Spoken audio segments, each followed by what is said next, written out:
Selamat malam para netizen dimanapun kita berada, salam inspirasi bagi kita semua. Wow, kritikan dari seorang Hasto kepada Jokowi begitu kan, sudah mulai terasa hari ini ya. Dan sekarang sudah seorang Hasto mulai kecewa terhadap PDIP begitu, terhadap Jokowi begitu kan. Karena apa? Karena selama ini sejak dulu menjadi koalisi Jokowi, mereka enak-enak aja, tentram, santai begitu. Dan sekarang mulai kecewa begitu.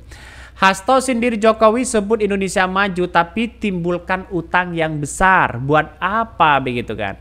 Punya utang besar, kesejahteraan bangsa kita itu aja. Tol ini, tol itu begitu kan ya. Yang pada ujung-ujungnya banyak yang dilakukan yang melakukan korupsi dan sebagainya. Artinya apa? Artinya selama ini oke lah untuk masa depan ya, apa yang kemudian dilakukan oleh Jokowi bagus di situ begitu. Tapi satu sisi kalau tidak mampu bangsa kita, kesejahteraan bangsa kita yaitu itu aja, ya mending untuk kesejahteraan masyarakat begitu kan. Maka sangat-sangat disayangkan dengan sebuah langkah apa yang kemudian dilakukan seorang Jokowi begitu kan ya, terhadap mengkhianati seorang PDIP di situ. Maka Hasto ini agak memanas begitu. Salah satu kritikan utamanya adalah bukan Prabowo hari ini, tetapi pada Gibran, pada seorang Jokowi. Kita lihat saja nanti. Sebenarnya PDIP dengan Prabowo ya baik-baik aja, mereka tidak ada yang dikeluhkan begitu kan. Tapi pada kenyataannya ruang lingkup ya kritikan dari seorang Hasto kepada seorang Jokowi itu benar-benar menyakitkan sekali, dan bahkan terasa sakit Hasto hari ini begitu kan.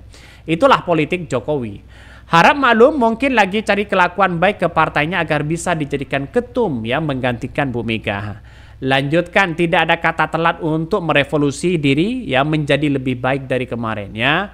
Banyak yang mengatakan di era Jokowi ini begitu kan ya, dengan adanya rezim Jokowi ini, maka ada yang mengatakan kemunduran demokrasi, dan bahkan dikritik habis-habisan yang dampak kemunduran demokrasi itu adalah melalui dengan adanya pencawapresan Gibran begitu kan ya.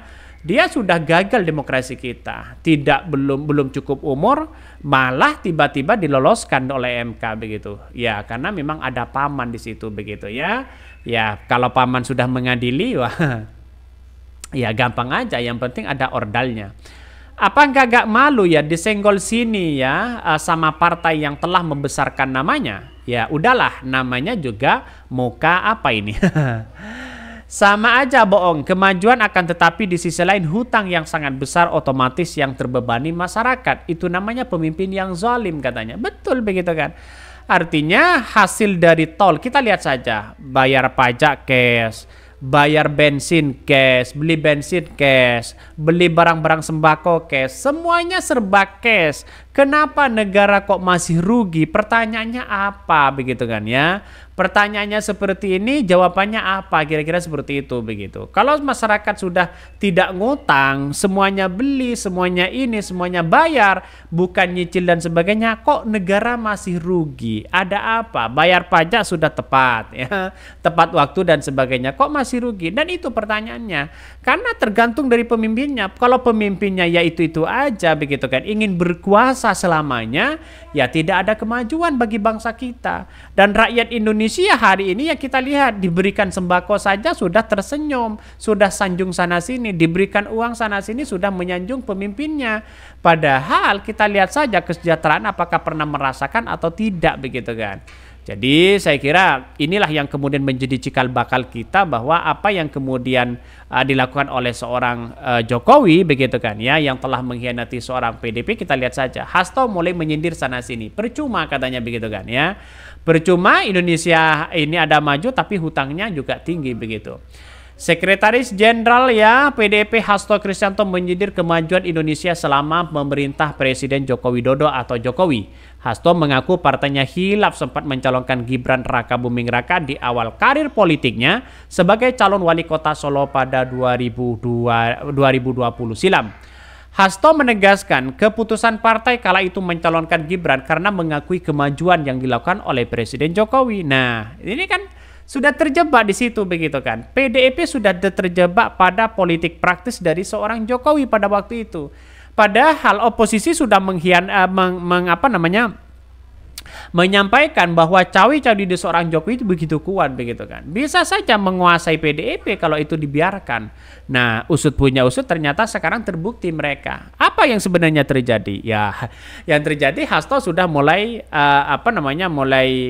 kecewa terhadap kepemimpinan seorang Jokowi begitu kan. Di satu sisi bakal dulu itu Hasto tidak mendengarkan apa-apa begitu kan ya. Diberikan masukan ini dan itu ya mereka tidak mendengarkan sama sekali ya, karena mungkin saking cintanya kepada seorang Jokowi bahkan dipuja-puji sana sini, tapi sekarang merasakan bagaimana pengkhianatan dari seorang Jokowi terhadap partainya sendiri begitu. Hasto mengatakan keputusan partainya kali itu mencalonkan Gibran karena mengakui kemajuan dari seorang Jokowi. Setelah kami lihat di dalam, kemajuan ini ternyata dipicu oleh beban utang yang sangatlah besar. Ya, dan sekarang ya menurut saya pribadi PDIP juga harus bertanggung jawab dong terhadap bangsa kita begitu. Kenapa? Ya karena mereka mengusung dari seorang Jokowi begitu kan ya, di situ begitu. Kata Pak Yusuf Kalla begitu, orang yang tidak punya pengalaman apa-apa memimpin bangsa kita hancur dong nantinya begitu kan ya. Jadi saya kira PDIP tidak perlu menyesali hal ini semua karena toh pada akhirnya PDIP yang harus bertanggung jawab ini semua begitu kan. Maka dengan adanya seperti ini, satu sisi yang paling bertanggung jawab pada bangsa kita adalah seorang Jokowi. Mereka keluar dari zona yang kemudian ditekan mungkin sana sini, keluar menjadi seorang bak raja di situ, tapi pada kenyataannya mereka posisinya salah begitu kan. Bahkan ya omonganmu itu muncul setelah Pak Jokowi tidak pihak kepada PDIP. Watak ini. Nah, ini sudah jelas ya. Ini komentar-komentar netizen begitu kan. Ya setelah coba Jokowi masih di posisi PDIP, wah dibela habis-habisan kan, logikanya kan seperti itu begitu. Maka sekian lama saya mewanti-wanti, wah seorang Jokowi bisa saja nanti ya pecah arah dengan seorang PDIP. Ternyata terbukti hari ini begitu. Seorang Gibran masuk posisi mereka ya sebagai cawapres dan PDIP kocar-kacir, ambiar, tidak nyampe 20% ya. Dan sekarang kita lihat saja pendukung-pendukung dari PDIP sudah beralih kepada Pak Prabowo begitu, sebagian besar. Tapi ya yang namanya kekuatan politik itu kan saya rasa dalam konteks kita itu tidak nyampe ke situ begitu. Ya bisa saja apa yang disampaikan di media sosial itu salah begitu kan. Bisa saja dengan apa yang dilakukan oleh seorang Jokowi yang menghindar dari dari PDIP mungkin dengan catatan ada sesuatu di dalamnya. Nah, itu yang mesti kita telusuri. Mungkin itu ya yang kami sampaikan ya, tonton terus channel Hodari Podcast Riyad ini karena ada berita-berita menarik dan viral setiap harinya. Salam para netizen, salam inspirasi bagi kita semua. Jangan lupa di subscribe channel YouTube Hodari Podcast Rakyat ini.